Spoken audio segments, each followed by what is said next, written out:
नियम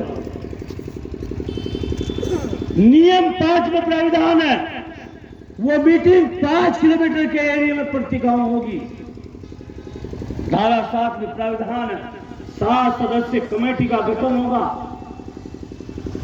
जिसमें 2 गांव के ग्रामीण अपने वैज्ञानिक देंगे, 2 पुनर्व्यवस्थापन के वैज्ञानिक होंगे, 1 निर्वाचन निकाय का वैज्ञानिक होगा, 1 ग्राम सभा की ओर से 2 वैज्ञानिक ग्राम सभा अपने देगी। तब उसका मूल्यांकन धारा 26 के अंतर्गत उस गांव की जमीन जहां की जमीन का अर्जन किया जा रहा है, पड़ोसी गांव की जमीन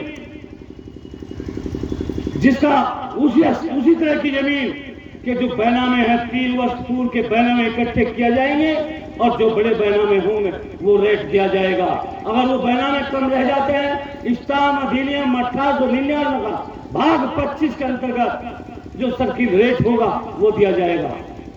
धारा 29 के अंतर्गत उसमें जो फसल खड़ी है, उसमें जो पेड़ खड़े हैं, उसमें जो अस्थावर संपत्ति खड़ी है, उसमें जो मकान खड़े हैं, उनका वैज्ञानिक मूल्यांकन करेंगे और धारा 30 के अंतर्गत उस प्रतिकर पर जो है 7% टोटल दिया जाएगा और उस पर 12% अतिरिक्त दिया जाएगा।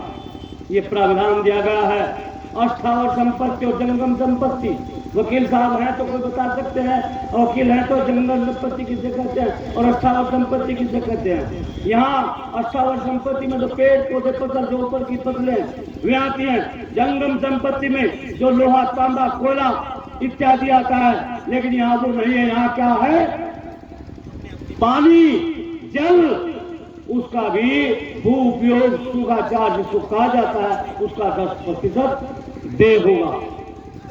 ये उसके अंतर्गत प्राविधान है। और जो बिजली विभाग है, बिजली विभाग में हम लोग उत्तराखंड से लेकर दिल्ली तक 61 दिन तक लाइन रोक कर रखी।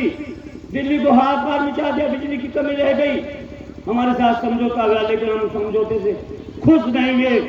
उसमें एक कमेटी का गठन हुआ, ऊर्जा सचिव राज्य सरकार, सेंटर की सरकार, ऊर्जा सचिव ज्योति अरोड़ा जी और संजय अग्रवाल जी की कमेटी बनी।